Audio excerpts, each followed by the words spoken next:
All right, I think I've got this straightened out. I had to get Johnny to follow me.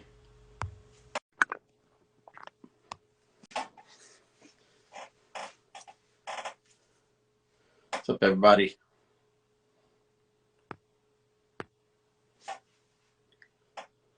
So I'm just waiting for Johnny to join in here. Should take a moment.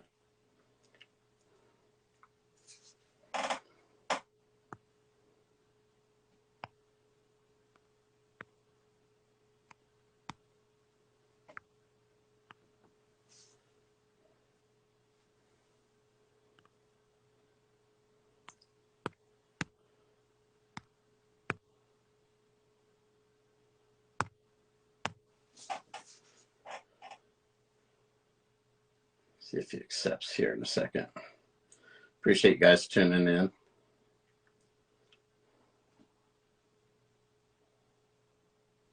All right, there he is.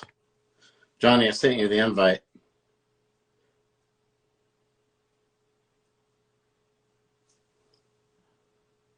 Okay.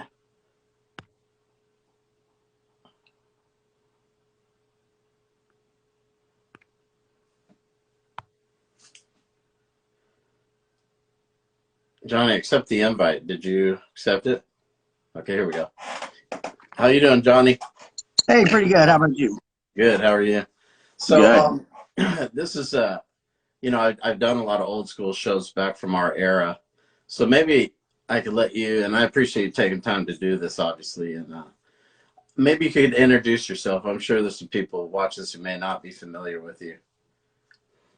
Yeah, because I guess sometimes I was kind of a behind the scenes guy, but been around MMA basically since its inception. I used to fight and things like that. My brother was a lightweight world champion for 5 years. But then I was the first person to broadcast combat sports over the internet, live video. Started out with like hook and shoot, WF, events like that. Ended up becoming like a commissioner for Shudo, and just basically traveled around the world for about 18 years with MMA, and seen and done a lot of behind the scenes stuff, and eventually in front of the camera stuff too. So When did you first find the sport? Was it 1993 when it first came, or? yeah, I mean, I've always been the tech guy, so I used to hack cable and satellite boxes and stuff like that. So first started out with the shoot wrestling stuff that was coming out of Japan, and that's when I met or heard of Bart Vale, and he used to kind of started the scene a little bit in Florida, and that's sort of when I started getting involved, and then met Jeff Osborne, and in the beginning it was a lot of the people that were just first on the internet, and also people like George Charwood and stuff that had the first news MMA websites. And so just being one of the first people on the internet is mostly how I got involved. Yeah, and so what was your first MMA project that you worked with? I first started a nose part fighting page in probably 95, 96, I think. Started broadcasting in 1997 from Hook and Shoot, competing and also broadcasting. I wasn't a photographer, but I think I was one of the first people with a digital camera too. So, people used to go to fighting events, and, a week later or something like that, people had the film develop and try to put their photos up. And then I was able to just start doing it right then and there at the event. And that's probably the first way I first started getting a name made for myself. What was the page that you started? At first it was called Johnny's Fighting Page, but quickly it switched to Bloody Knuckles. And so Bloody Knuckles, I had one of the first T-shirt or fighting clothing line kind of businesses out there with Bloody Knuckles. Of course, that was back in the day when you could give a fighter a T-shirt and they would wear it to the cage and proudly, for a free T-shirt. And years later, these guys like from California came, they'd give people like $5,000 to wear their shirt, like tap out. And then I was like, oh, I don't know how to compete with that. It was hard to give people $10 shirts at the time. Mm-hmm. Now, when did somebody first want you to kind of start helping them broadcast? I think once I first broadcast, everybody jumped on it. I mean, I was just basically a dude from West Virginia. Hadn't been out of here much. Myrtle Beach, was probably my biggest trip that I'd ever been on. And once I figured out how to broadcast live over the internet, especially from ringside, just using, cell phone technology, really slow speeds back then, I basically just got whisked away and was gone every weekend for 15, 20 years. So Now, how did you figure this out? I've just always been the tech guy. I've always been in technology, and um, just kept at it and worked at it, and was beta testing some technologies like real audio and real video. I think the first thing I did actually was the very first beta of real audio 1.0.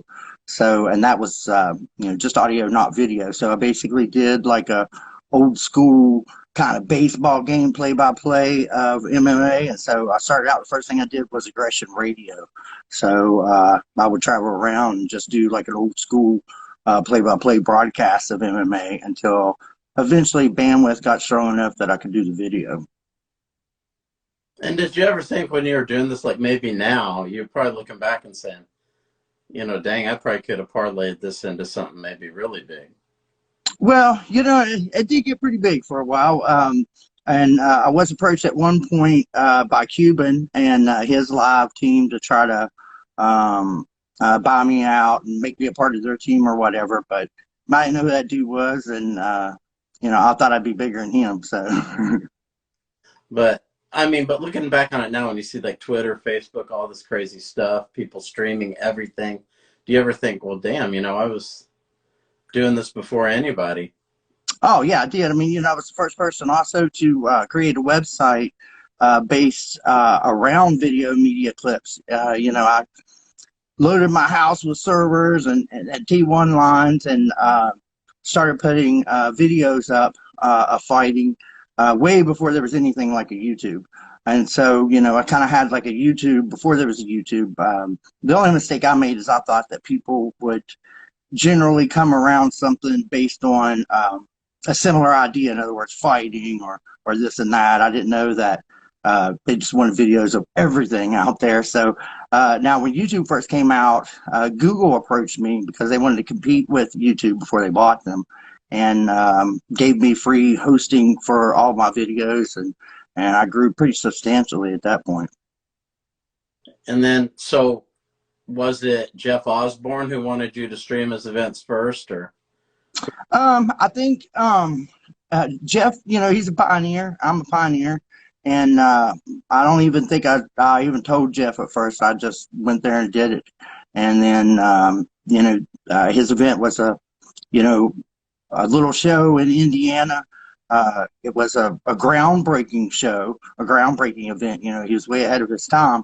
But I enabled the world to see that wasn't just an event that stayed in Evansville, Indiana. All of a sudden it became something that people saw worldwide. And it also meant that people that competed on that show were seen by people worldwide. And so that made more people, bigger athletes want to compete in his event. And I think helped him with some sponsorship and things like that. And then Jeff and I worked together pretty closely, and he always made sure I had what I needed, and I gave him, a lot in return too. So we became a really good team. Of course, later, years down the road, when I became the Shudo commissioner, I helped oversee some of those events. So. Now, where did you said you met Jeff in Florida, right? Where was that? No, actually, I met him. I saw a post in '96. He started one of his first events, and I saw that on the new No Holds Barred or new Full Contact Fighting page, No Holds Barred Fighting page that George Charwood did. And when I saw that, I reached out to him. So we first made contact in '96, and then in '97 is when I started attending his events. Now, what did you think of Hook and Shoot? I mean, that's one of the, like you said, pioneering events of MMA. Kind of what? Well, looking back on it. Yeah, and it's my first time, again, this was, I think, April of '97, so it's still pretty new sport in a way to a lot of people. And Jeff would have 2-night events. So, he would have some submission grappling. He would have um, shoot fighting, kind of like where, with open hand strikes on one night. And then the next night we would do the actual full no holds barred. And in the full no holds barred, we used to do those in the old Bam Bam gym. So, this was no big event. It was a closed door, in a martial arts school type of event where, we put the chairs on the mat, we stood around, we locked the doors, and, walls were part of the combat arena. You could ram people's head into the wall or do whatever you wanted. You got blood on you at those shows. So. Now, we're kind of doing the show to talk about Jamie Levine, and you were kind of like his right-hand guy for a long time. When do you first remember meeting Jamie? Actually, the first time I got in contact with Jamie was my brother had been world champion for quite a while, lightweight, and Jamie had put out a lineup for, I believe it was the Going Platinum event in Georgia, and so he had my brother fighting Jens Pulver for the title. And I'd never talked to him before. I mean, he was just now starting to really kind of build his stuff up pretty big. I did follow it, but he reached out to me a couple of times, but I hadn't dealt with him much. And so I'd reached out to him about that because he announced the fight, and I'd never even talked to him before. And of course, Jens is a damn tough dude. So, that's not something you just agree to. You got to talk about that matchup. And so, I reached out to him about that. And so we ended up, we didn't do that fight. He signed Phil Johns to do that fight, but ended up working out some things where, because his the next event I think was going to be in West Virginia, a couple events down the road. And so that's where I'm from. So I helped him start that fight to have the event in West Virginia, which became really a big deal. And we ended up fighting the state of West Virginia all the way to the state Supreme Court here in West Virginia in order to hold that event. And, he kind of had a reputation maybe already when you had talked to him, most likely. So you said you hadn't worked with him. Was it because he kind of had a little bit of a controversial reputation, or? Well, in MMA, Jeff Osborne, I mean, he's a good, wholesome guy, and so my beginning in MMA was with good people, and so I just tend to levitate and hang out with good people. I was good people, and so at first I liked the idea of just giving these good, honest promoters the attention and distribution that they deserved in order to try to grow their events. Not that I knew Jamie or anybody to be, anything bad or anything, but, he had money flowing in from everywhere. And so Jeff was putting on these shoestring events with shoestring budgets, but his heart was really in it. He treated everybody well. And so, I was trying to enable the little guys to play with the big boys. And so, but then my talents become wanted by the big boys too. So, right. So I think a lot of people are probably wondering, like, he had all this money flowing in. What do you think it was about Jamie that made him able to, like, talk people into that kind of stuff? He's good at it. He was excellent at it. I've learned from everybody I've worked with. I've worked with, hundreds of promoters and financial backers and just different things from all different walks of life and financial levels. And, I've learned from him too. I believe people have learned from me, but I'm like a sponge. I've learned from everyone. And Jamie was a salesman. He could sell anything. He was an excellent salesman. He was around people that had money. He lived with his uncle in a place where his neighbor was Shaquille O'Neal and Tiger Woods, and so he wasn't intimidated by that. And most of the time he believed in everything he was saying too. He believed he was going to make everybody millions of dollars, and so millionaires like to make more money, and so he convinced them they would. So really, he was a I mean, I know you hear all these things like out of Florida, like if you ever watch like American Greed or any of these shows that, so really he was just kind of like one of those guys talking people into giving their money, but not through scrupulous means, but just because he believed that it was going to work. Yeah, I mean, if you see, the UFC obviously has worked, and so, his goal was always to become the next UFC. I mean, at one point, we kind of bought the UFC before they sold it to the Fertitas, and it's funny you talk about American Greed because later we did an event with Lou Pearlman, Transcontinental Records, and Frank Vasquez. It was shortly after we did an event with them that they got arrested for a pyramid scheme of over $300 million. So we actually were involved with some of the people that were on one of those American Greed TV shows. So, we were working with Transcontinental Records and all that stuff when all that fell out. Now, did you guys ever catch any heat for that or anything? Did they ever come and talk to you guys? Or? I was talked to mostly because we thought the guys were ripping us off. We kind of had a feeling they were a little bit crooks. And so one night I had taken and quickly grabbed the laptop of this guy who was keeping track of all the funds and made like an image of his hard drive so I could look at it later. And after they were arrested, that's when I saw all the money going into these overseas accounts, offshore bank accounts, and these different companies they had set up and all this stuff. And it was kind of scary because like you didn't even need an ID at this one place. It was just like 20 string key of characters. You could walk into this safety deposit place and enter all these things, and you would get this money. It was like $5 million. So it was a trip. We were worried about. He was writing down $100 for lunch when it was only 50, and he was shoving $100 million somewhere. So, but it made me really wish I had gotten added a dessert or something to my meal when we were in the Philippines at least. I mean, Right. Now I wonder how you felt because I mean, like I said, Jamie was kind of getting this image at least online that maybe he was. Some of the fighters are getting ripped off or whatever the case may be. And you were doing stuff with him. Did it ever were you ever like, man, should I be with this dude or, Well, what happened was Jamie needed me. Jamie had reached a certain point where his trust and faith was gone. He had spent his time burning bridges and people didn't want to fight for him anymore. And I mean, people would still fight for him because he would provide some avenue for a lot of exposure. But, it would suck when they didn't get paid or whatever, or this and that. And so Jamie had reached a point where his name was no good anymore, And so he needed me. I had the whole time, been a very legitimate dude. I had a good faith name throughout MMA.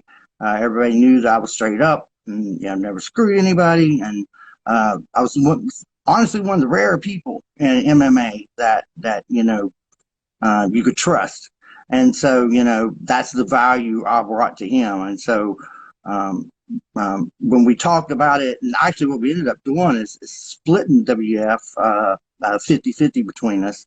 And so I became like a co-owner of WEF in order to attach my name to it and risk all the goodwill that I had achieved up to that point. Yeah, that's an interesting point that you bring up because once you're involved, now you have more risks on your own name as to where when you're just a behind the scenes guy, it's not really a big deal necessarily. Yeah, and what happened was we got a new investment. I mean, not only that, but I got mine from it. I made sure, for instance, I got video rights to the old events, and so I started gathering up all these old masters and all these old different camcorder tapes and beta tapes and all this stuff, and so I started remastering all the old WEF events. And what I did is I sort of I was running Aggression TV is what I was calling it at the time. And so I sort of integrated Aggression TV and WEF together, but kind of like two different products. So as part of my Aggression TV package, I started re-releasing all these old WEF events, and so I became a producer for these events for DVDs. I was one of the first person that started authoring and releasing DVDs. So, I had a video magazine. I started doing videos for other events, and so under Aggression TV, I had at one point like 40 some DVDs out in places like Best Buy and places like that. Right. So when you did the split with WEF, like, what was that negotiation like? Was it fairly easy, or did Jay Well, some? yeah, it was actually because he had created something where the name had value, but attaching his name to it took away the value. And so, uh, people had put a lot of trust in me. And so, I could come out there and say, well, Jamie's involved, but, and then so what I did, actually, I did a couple unique things. So, like the first couple events we did, I provided sponsorship for the fighters, for, video rights and all that stuff for their likeness and image and things like that. So, Aggression TV, paid the fighters, because I had the rights to the video, instead of WEF, so I could ensure that they were paid because I was the one that was going to pay them.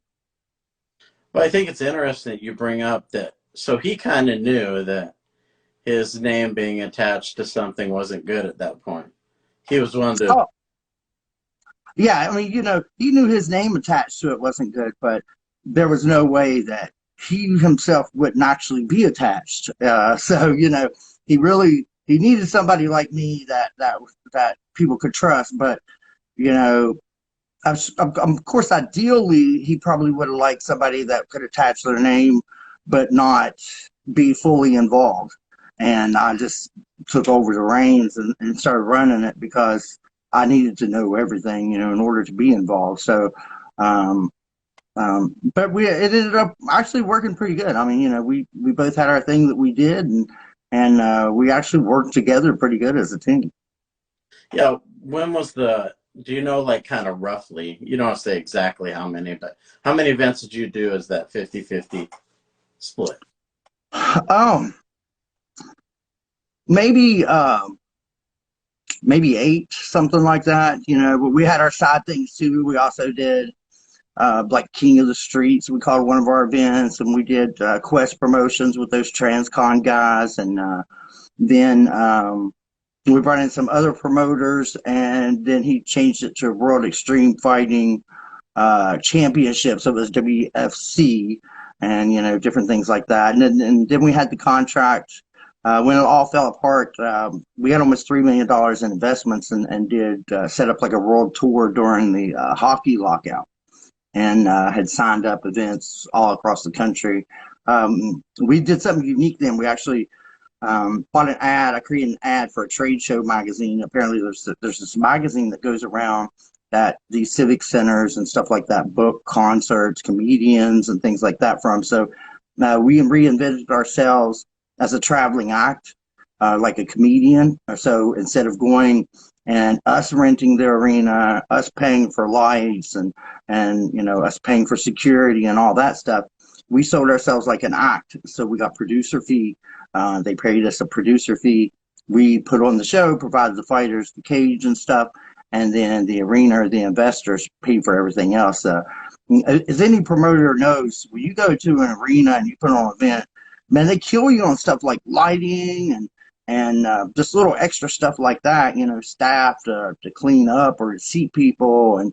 And so what happened was we got those fees off of our shoulder, and when the arena itself is putting it on, they just provide all that stuff as part of what they do, and you get the best of everything. So it was a very unique way to do it at the time. And because of the hockey lockout, we mostly approached the hockey arenas that were dying for events to put on, because they weren't putting on the hockey events. And let's talk about when WEF fell apart, kind of what happened there as far as why did it? Well, it's pretty simple actually. We put on an event in Las Vegas, and so we had a guy in New York, and he was our agent. And so we had an agent. We had money put in escrow and all these different things. And so this agent's right hand man was assisting with it, and him and Jamie kind of did an end around, booked a couple events. Outside of our, this guy's name was Todd, outside of his original scope, and so it was so we could cut him out basically, because he was going to get 10%, and so we were able to, he cut him out of the picture is what they did. Now, what happened was we had an event we were getting ready to do in Phoenix, Arizona, and that was almost booked, but Jamie and this other guy, they really wanted to do Las Vegas first. The crazy thing about the Phoenix show is, we pulled out of that right at the last instant, and I think it was RITC or something that took that show over, and they ended up having like 8,000 people at that. I mean, it was like one of the largest events done to that point as far as, attendance. So we really lost out on that one. But anyhow, we were putting on some events, and then when we did this Vegas one and dropped our original agent, is when things started to go a little bit awry. And basically, after we did that Vegas event, the next morning, we were supposed to meet, and we had done this at the previous events. Everything worked good. We were supposed to meet at 10 a.m., go over everything. We got our distribution as producers. And when I went there at 10, Jamie and him had somehow already got the money out. And, they were gone. They was in California. Jamie already had like an escort with him somewhere in California at a beach. And, I had to call like my bank and get my credit card limit raised just so I could fly home.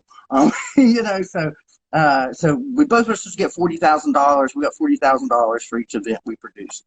And so when I come down the next morning for my $40,000, they was gone.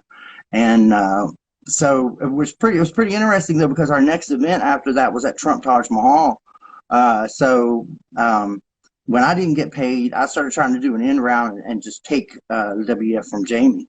And so that's when I approached Trump's people and some of the investors in New Jersey, and tried to take that event away from Jamie. And that was my first dealing with some of Trump's people and stuff, which was pretty interesting.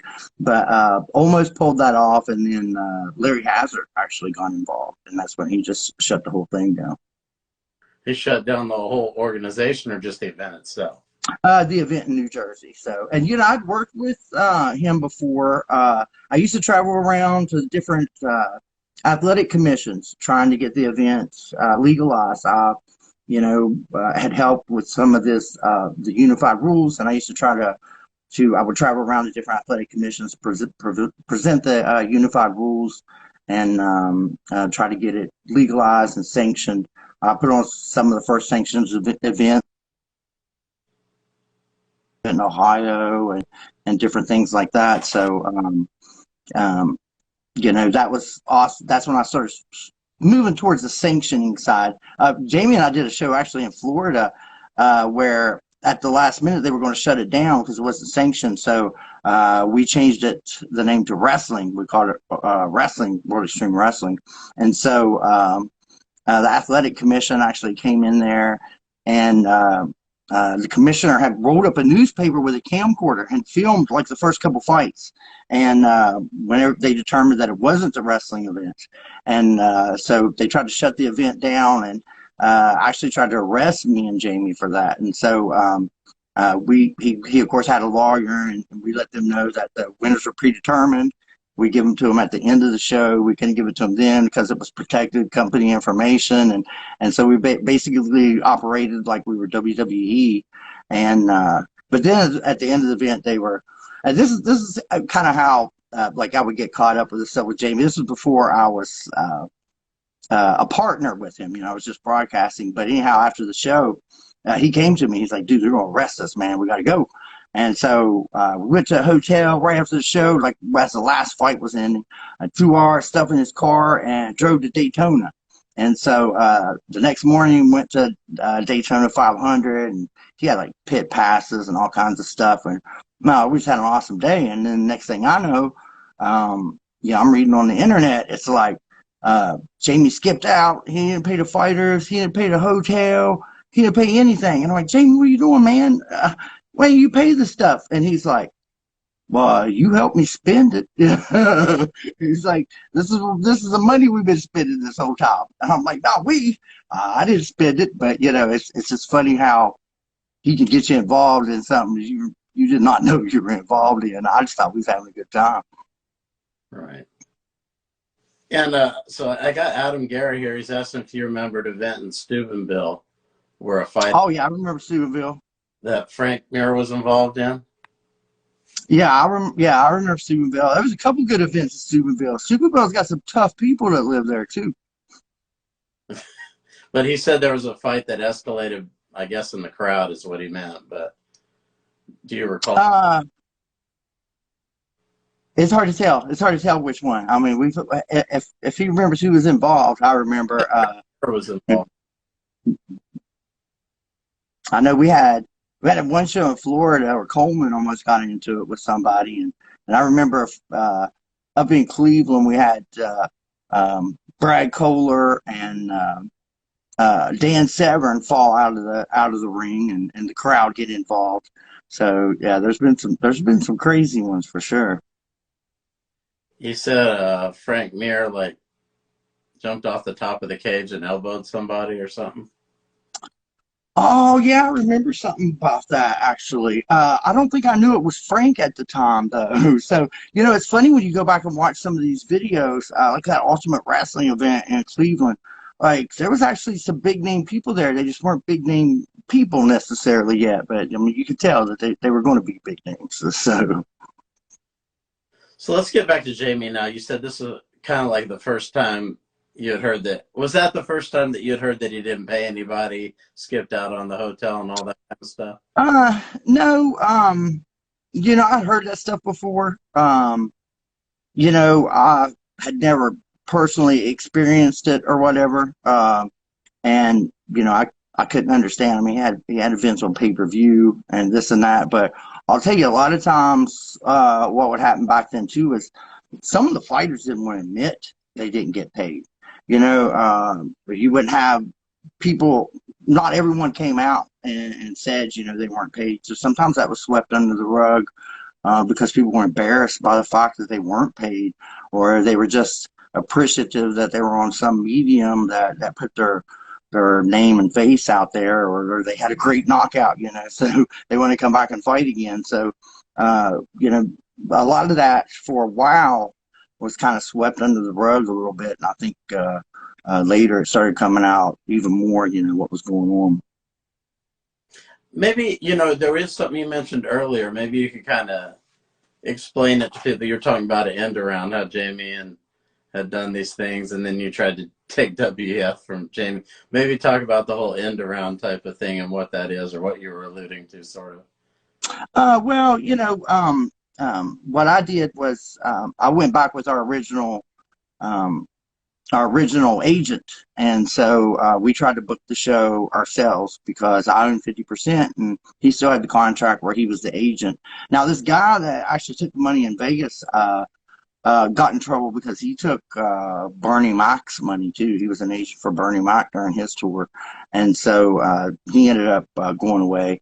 And then this, at the same time, happened to be when Jamie had gotten arrested in Florida for something with a minor or whatever. So he it was kind of good that I got screwed right before that because he had kind of tarnished his name again. Now, of course, the good thing was all the fighters got paid and everything like they were supposed to. So none of the fighters ever didn't get paid in anything I was involved in. And so, but I had ownership rights, and our original agent had these rights to be able to book it. And so I tried to basically take it over and do the New Jersey show myself. And then it was at that time also too, Jamie got popped for doing steroids because he fought in that Vegas event. So he got popped for doing steroids too. So, and I'd had this huge setup done for these events. I mean, it was just an amazing website and stuff. And so I had just changed it to, when you would go there, it would say, show me the money, show me the money. And so, I kind of worked to kill the event. I tried to steal it, and then things started coming out, and I didn't even want to be associated at all. So I just tried to just kill the whole tour, which I did. And that was the end of WF when you did that, or? Pretty much. He did a few years later, get a deal, I think, with Fox Sports. And when he got a deal with Fox Sports, he had asked me to come down. We hadn't talked in years. And so I did come down for one last event. He was on like sex offender registry or something like that. And so, I just kind of, actually what happened is I wanted to be the first person to broadcast MMA on Facebook. Facebook had grown then. And so I like being the first at crap. So I was the first person to broadcast a MMA event live over Facebook. So I went down and broadcast that over Facebook. And then that was my very last interactions with him, because I remember him getting up in the middle of the cage and pulling his pants down and like mooning the audience. And he was a registered sex offender, and I was like, you can't do this. I can't. And I remember, the things that, me and Jamie got close at points, but there was also things that just drove me freaking crazy about him. And I remembered all of those things when I went back down there a few years later. So I accomplished what I wanted to accomplish, and then I was done with it. And then shortly after that, he passed away. So. But I mean, when an event ends, when it's no longer in existence, did you sell it or did it just shut down? How did that? No, it just, he was kind of doing it in around by calling it the WEFC, by adding that C in championship, whatever. And so, he, after that show, I think they did have some things, going on with Fox Sports. But after he died, then I'm not sure what happened. I still have all the WEF stuff. And thankfully, the media that I have won't decrease in value. Most people's stuff just decreases in value over time. But I have these, beginning days of MMA, these beginning events of MMA, and I just set on them. And thankfully, I believe they still maintain value. But even if not, like, I don't know. I'm not sure how all that'll work, but I've been approached a few times, for some big companies about purchasing it. So I guess we'll figure all that stuff out then. Oh, so people are wanting to purchase the content. It's not on anywhere yet. No. I mean, I do. I release it, sometimes on my own. I don't sell it. I've released it, for free, just because, a lot of that stuff is history of MMA. It's the beginning days, and there'll never be video like that again, and a lot of the behind the scenes stuff you don't see nowadays. We used to have doctors that would do stuff backstage. They would stitch people up. They would, cut some swelling and put bones back in place. Everything is so big now that you don't have to do that stuff anymore. So, those early days of MMA, they're very unique. Yeah, I think, for example, that one show where Dean Thomas beat Jens Pulver, that was a pretty big show at the time, really. Yeah, it was, and the cool thing was being able to get that stuff out there. It was always tough for me. I had to balance a fine line, because I also did work for the UFC. I helped with the first year of the Ultimate Fighter television show. I did the hosting, some of the media stuff for that. I helped with the second version, I think it was, of the UFC website when it was SCG, owned by SCG. And so, I always had a close relationship with the UFC too. It wasn't until the UFC was doing, for a little while, they was just doing events in Vegas for a little while. And then I knew that they were getting ready to move the next event, to Connecticut, I believe it was. And that's when I'd approached Jamie about jumping in and us doing an event in Vegas instead. And I think that's when we started causing a little bit of rift between me and the UFC, because, I was close with them at the time. I was able to work with several organizations and maintain, my status on my own with my own business. But when I started getting a little bit more involved in WEF, it sort of muddied those lines some. And so I think it was actually the finale of The Ultimate Fighter 2 when I had gotten into it with somebody from the UFC about something and took their website down in the middle of their finale. So I'll never live that one down. You did that?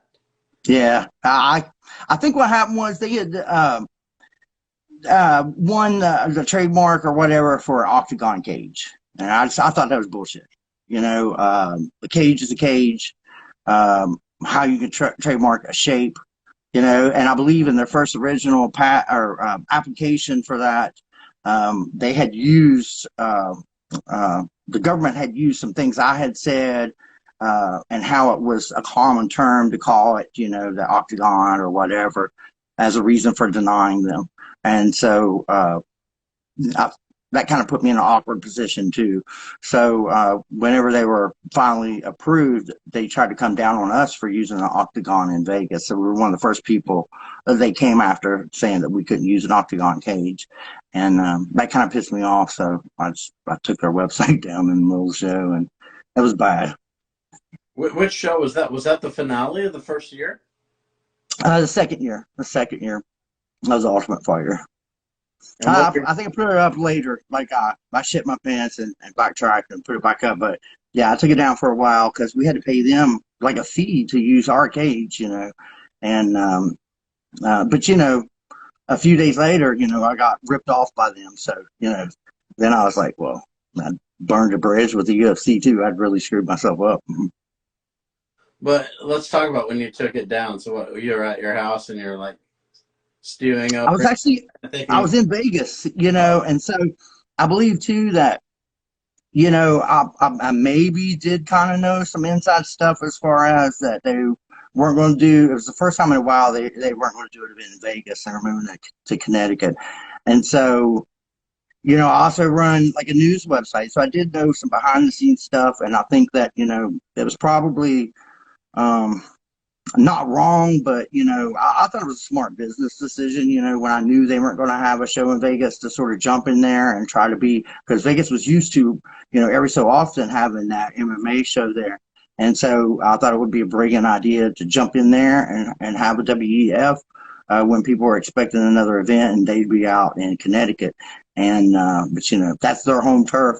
That's where they had grown it, and me jumping out there and doing that on the side. I didn't think they liked that very well. That was some of my first dealings with Dana White. I mean, I've dealt with Dana White back in the day when he was around like Tank and Tito and stuff. And so that was some of my first dealings with Dana in his position with the UFC. And, I was still burnt, a little heartbroken by the fact, when Dan Lambert pretty much had bought the UFC, and so me and Jamie, were going to supposedly help run that, and then to come to find out that these Fertitas like way up the price and took it, that just like dropped my heart out of me, because that was a huge thing. But I've always been involved with the UFC early, since like Paulo Romero and them were there, and so it did suck a little bit to lose that close relationship with them. I was invited to work with them way back in the beginning, actually take on a full-time role there with something, and I turned it down because I wanted to do my thing. I always wanted to just do my thing on the side, and so I've turned down a lot of those opportunities to do it. but just take me through when you took the website down. So where are you, and are you thinking like, was it like maybe an open, Well, or did you pick it out like, okay, like it sucks, but it really is that simple. It is as simple as a button push, and right. so yeah, I was mad, and I felt like that there was a cockiness that had kind of was pervasive in the UFC through some new people. I still have my old contacts and old friends there that were still cool, but I felt like that. Some of the money people and some of the bigger names were really cocky, and for instance, at one point I was supposed to come out and broadcast a private feed to the Fertitta brothers. They weren't going to be an event, and so I was going to provide this private feed to them. And so, when I made the offer and told them my price and stuff like that, it was a very fair offer. And they wanted to say, they wanted to not pay me and just think that it would be just so cool enough to me to be able to be backstage and meet these fighters and things like that. And I'm like, I mean, these are my friends. I mean, I've known these fighters for years. This is not, I mean, this is my business. This is what I'm doing for you. You got millions of dollars, and they're trying to rip me off, for like 2,500 bucks, I think it was, or something like that, and try to just make me into a fanboy or something. And, these are all my friends. I've known these people for years before they were even involved. And, to me, it was a business to business thing. And this is just when they started getting big enough that they, kind of thought people should just be so freaking happy that they were even there that they should do whatever they wanted. At least in the people I dealt with about it. I can't say about the whole organization or anything, but, my direct contact that I was dealing with at the time gave me that impersonation. I was doing stuff that couldn't nobody else do. That's why they were approaching me. So, I have value. And it wasn't just getting an autograph from a guy I'd known for 10 years, But when you did it, were you thinking like, oh shit, should I do this or not? Or I should have thought more about it, honestly, but I don't know. I felt that these guys had gotten so powerful that it was nice to feel a little bit of power back, and so I did. I definitely felt some power at that moment, but it kind of sucked too because the reason I was doing it is because it was always to bring exposure to the sport. Whenever it got kicked off of cable, it got kicked off of satellite, there was nowhere to go but my website to watch the UFC. I was able to keep the sport alive. It would, probably would have died during that time. And so, my broadcasting was always about the sport. It was always about keeping the sport alive and people to see it and allowing the fighters to, to their talents to be recognized worldwide. And so, there were a couple events. The UFC, gave me permission to broadcast the stuff over my website, and so anything I do like that, where I took it down, and the Ultimate Fighter blew the sport up. It really made it what it is today. I was really happy to be involved in that, and so anything I did to lessen the exposure or put a blemish on the sport or something like that, I felt really bad for afterwards. I lost track for a minute of what my ultimate role was in that, and had animosity just towards individuals I was dealing with. So it really sucked. I ended up, figuring that out and putting it back up. But, I wanted to show that I did have some power there for a little while. And so by the end of the broadcast, I had it back up and making excuses. So, but they knew, I told them, and after that, we sort of, I think I hosted a website for a little while after that until they brought some other people in to redo it. But I hosted the main website and the Ultimate Fighter website for a couple of years there. So, what was the reaction like when that happened? Was everybody freaking out, or did they threaten you? Yeah, they was freaking out. And I think, a lot of people just thought, because it was so big at the time that it probably just crashed or whatever. But, I think I ran my mouth and started bragging about it a little bit. So, people kind of knew. And I don't know. I'd like to, at that moment, because I felt like that they were trying to turn me into like a peon, and I'd been around the sport and helped, the UFC itself stay alive, for years. And so, but ultimately what I was doing was against the very thing that I had gotten involved, the reason I had gotten involved.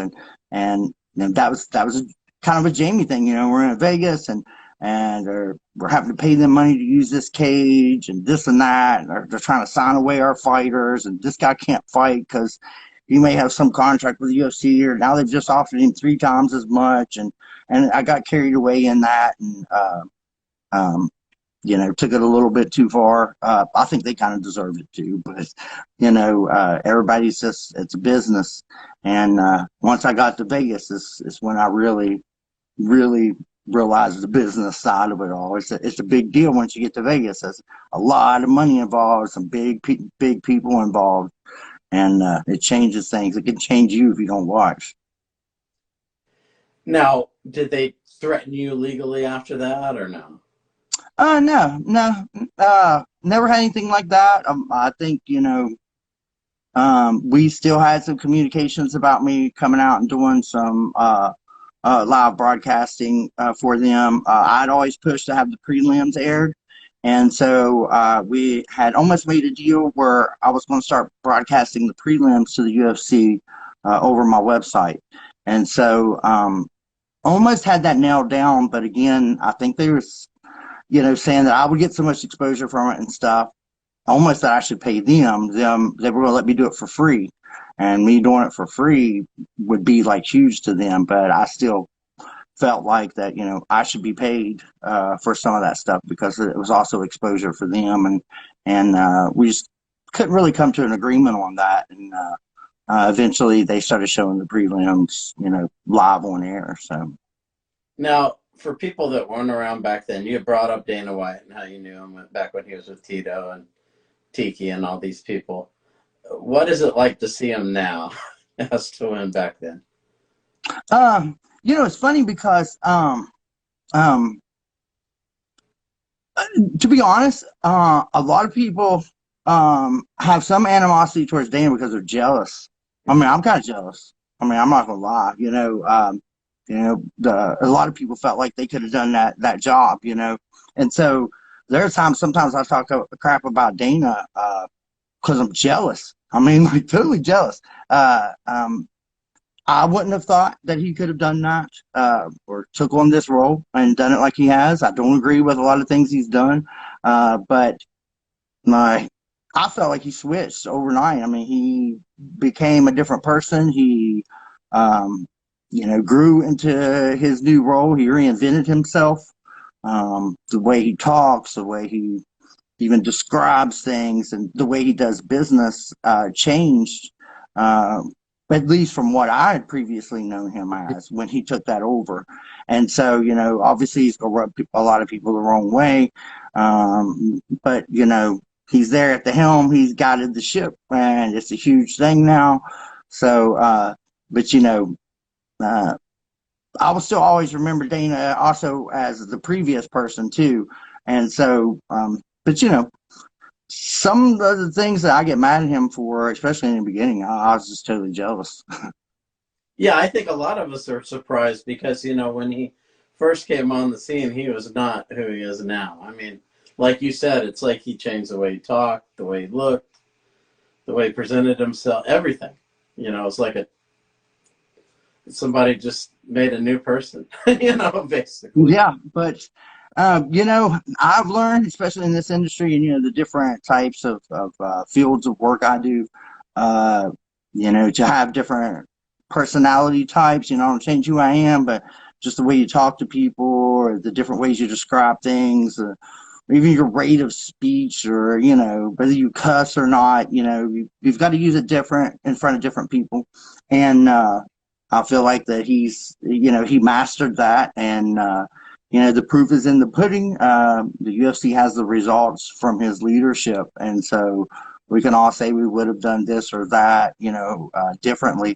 Now, I did in the beginning, when I talked to him when he came on board, I think approached him because I had known him previously and wanted to talk to him kind of in that way, and he was already a different person, coming at me differently than he had ever come before in a position of power or authority or whatever, that I didn't quite agree with. And so we bumped heads a little bit, but in this industry and doing what he was doing, he had to do that. So, if not, he would have been ran over. So, I applaud him for being able to do that. I just, being the old school guy too, it didn't work too good for me. I was wanting to butt heads. Plus, with us kind of buying the UFC there for like 20 hours or something like that.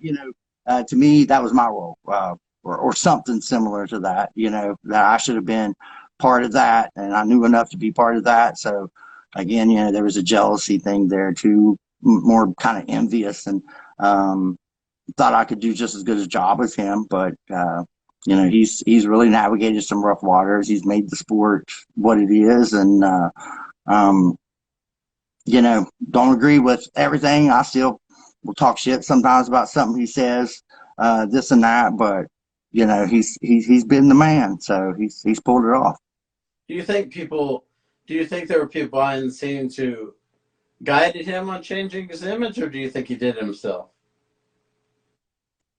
Um, no, he's a smart dude. He knows what he's doing. That's why he had the contacts that he had. And the way I knew him and the people that he was around when I talked to him, he was presenting a personality that matched these guys he was like managing and stuff. I mean, because Tito and those guys, I mean, they're kind of nuts. You're going to use a certain personality in front of those guys. And that was the personality I was getting. So that probably just could have been another personality he was using at that time with those guys. And obviously with the contacts he had, there was other sides of him too that some people didn't even really know about. Now, since you're a tech guy, I did want to ask you, I've been thinking about this the whole time as we're doing this interview. You're seeing a lot of the stuff come around now with Bitcoins and NFTs. What do you think of what you're seeing with this? And streaming, obviously, maybe we can talk a little bit about that because everything is streamed now in the sport. But kind of in the sport itself, you're seeing a lot of NFT, Bitcoin, and obviously streaming. Maybe you could talk about all three a little bit. Well, of course, I was an early Bitcoin guy. I used to help protect a bunch of financial advisors across the country from spyware, malware, and viruses and things like that. So had to work with a great group of tech guys, some really high-level tech guys. And, early in the Bitcoin days, I had set up a Bitcoin mining pool. So there was about 10, 12 of us that combined our computing power and mined Bitcoin there for a couple of years. And so we've done pretty well with that, although a couple of them didn't keep their wallet. But, and so the NFT thing does interest me a lot. That would be something maybe cool down the road to do with some of these old original fight shows that I have, to do them as an NFT. A couple of these big WEF events would be neat to do, I think, as an NFT. Now I did sell a WEF DVD back in the day for 2 Bitcoin. So that was like worth $8 at the time, and so I sold it for 2 Bitcoin. And at times that's been worth like $100,000 lately that I sold that DVD for. So it's pretty crazy. But yeah, and streaming, streaming is everywhere now. It's kind of crazy because this was 25 years ago that I started the streaming stuff, and doing it, 1/1000th the bandwidth that we're doing now.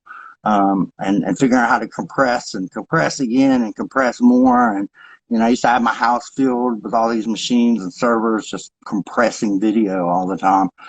So it was pretty neat to be on the forefront of that, and to really get the sport out there, because with me broadcasting, it became a worldwide thing. All of a sudden now, we've got people from Japan watching my brother from West Virginia fighting a show in Evansville, Indiana. And so, that's why I started also getting involved more with Shudo and organizations like that. And, of course, then getting invited out to Abu Dhabi, and I started broadcasting. I did the original broadcast of Abu Dhabi events online and working with the prince over there. And so, it got me out. It got me around the world, and like I'll forever be thankful about that. Just being exposed to other cultures and different people and places, and I think that a lot of MMA fighters cherish that and really relish that ability to get out of their small town and travel around the world and just learn all these things about the world. Of course, there's some guys, they don't remember. They just went there and got trashed. But, it really has exposed a lot of people and made them more worldly and cultured. And I was definitely one of those people. Now, do you still have involvement with MMA at all, or no? I do some small things behind the scenes, and I try to mostly stay behind the scenes just because it consumed my life, for almost 20 years. And people are still amazed that one day I just stopped. But I did because it had just taken up so much of my life that I just stopped one day and just, started. Of course, I have a little boy now. And so, spending time with him and just getting back grounded a little bit too. It's one thing, flying around the world all the time, and you tend to lose track of how awesome it is to get outside and play in the dirt with Matchbox cars with your kid. And so I try to reground myself and refocus a little bit and use what I've learned, and just stay home some. I spent a lot of my life doing that stuff. Yeah, with your skills, you can probably just, kind of work from your home anyway, right? Yeah, and that's the thing. I mean, MMA was always almost a secondary thing to me because, especially in the beginning, I didn't make a lot of money from it. I spent more money a lot of times than I would make. The equipment I had to buy, these network lines and everything that I had to pay for. I spent a lot of money. There wasn't a lot of money in the sport back then. These were small shows. A lot of times people were hoping to break even. They would pay me for coming out, pay for my hotel and stuff. But, most of that stuff I paid for from, my real career, in technology and stuff. So a lot of times I was losing money on the MMA side. It wasn't until the later years that, I really started making some nice money from it. But in the beginning, I was spending my own money because I believed in the sport. I was trying to grow the sport.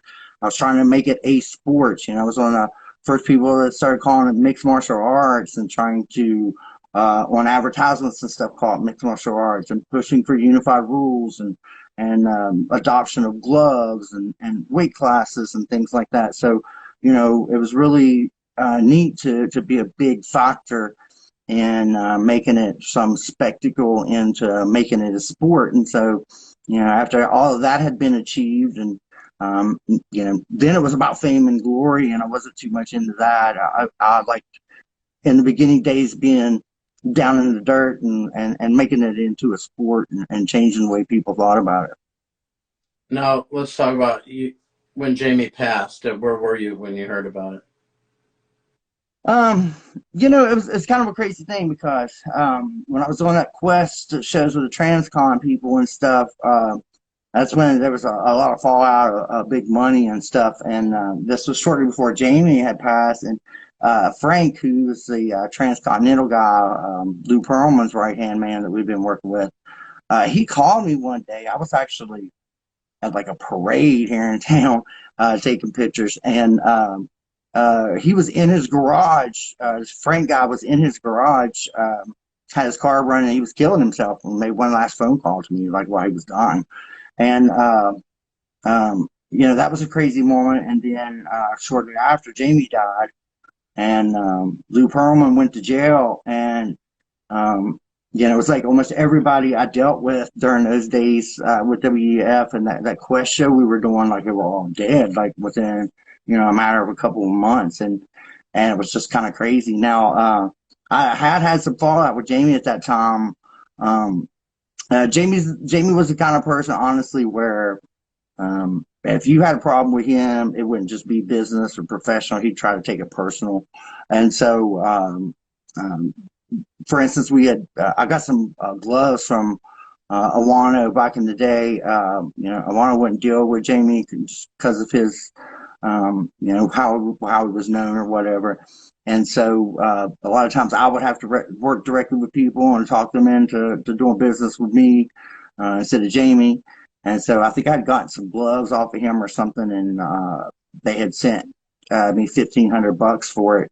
And One day, like police showed up at my work because I'd been fighting with Jamie at that point, and he had filed something saying I stole $1,500 for him or something, and so I had to show these guys it was about the gloves and this and that or whatever. But he didn't care. He'd send police to your work. He'd make up stuff and try to come get you, arrest you for this and that. Like he didn't care. So he was trying to get the masters back from me. I had the rights to the masters, and so towards the end, the last few months that he was alive, he tried to do everything possible he could to kind of just screw my life up to get these masters back, and he wasn't getting the masters. So there's, I was always the good guy. I never had anything to hide. So it kind of sucked that we were fighting when he passed away, but it did also really just kind of clear a lot of that out of stuff I had to deal with, and that's when I really just wanted to kind of get out of MMA altogether. It was just too much money and too much drama at that point. It was hard to find anybody that was just being true to the sport anymore. Everybody was about how much money they were going to make, and it was there. It was big now, and I didn't need to play that role I used to play. So it really wasn't a thing where you wanted to go to his funeral or anything like that when you heard he passed? No, but at the same time, it did make me sit down and think, that we did have a close relationship. I have a close relationship with almost everybody I work with, even if it's just business. I tend to get to know people, and although I certainly kept some type of a distance or a separation between me and Jamie, I still was at, his kid's birthday party. I was still, there was his uncle. I still knew his family well. And so, it was still a sad thing. I still felt sad for the people around him. I felt sad for his kid. And, his uncle was very welcoming of me. I mean, he had just basically a mansion, and I'd leave West Virginia. They'd fly me down there and I'd go stay in a part of this big mansion, and got introduced to things that I probably would have never been introduced to before in my life, but that's how I've always been thankful of that. And, I've learned things. We were a great yin yang team. He's coming in there with the big salesman pitch and the verbal this and that and the loud talking and the millions of dollars stuff, and then I'm coming in as the data guy, the mailing list and the viewership and the ratings numbers and things like that. And so we did make a great yin yang team. We worked kind of perfect off each other. There was time we didn't get along a lot. We definitely did things different ways. But together we did make a hell of a team. Now, also, I always got to throw out there, Renee Rosensteel. She was a behind the scenes person that was never in the limelight and rarely got credit, but she was always there when it came event time. She was always there. She was running stuff and making sure everybody was where they were supposed to be and making sure me and Jamie didn't forget something somewhere. Renee Rosensteel was always a huge part of everything. She was a badass. Well, Johnny, again, I want to thank you so much for taking time to do this. I mean, I love being able to talk about the, kind of our era when the underground forum era of people. And these are the kind of stuff I really love doing. So I really appreciate you taking time to do it. And no problem. And we didn't even hit crazy stories Abu Dhabi and stuff either. So it's good. Come back and do those if you want to sometime. But I know I try not to take up too much of people's time when I do this. But I hear you. Yeah. We could do some sort of Abu Dhabi show because I know some other guys that are involved in that. So maybe we get a few of us together or something. Yeah, that'd be. So it was great talking to you, Johnny. It's great meeting you, and let's do some Abu Dhabi or something sometime. We'll talk about it, see what we can do. All right, man. Appreciate it. Have a good day. Yeah, it was great meeting you and great talking with you. All right, thanks, man. Sure. Bye.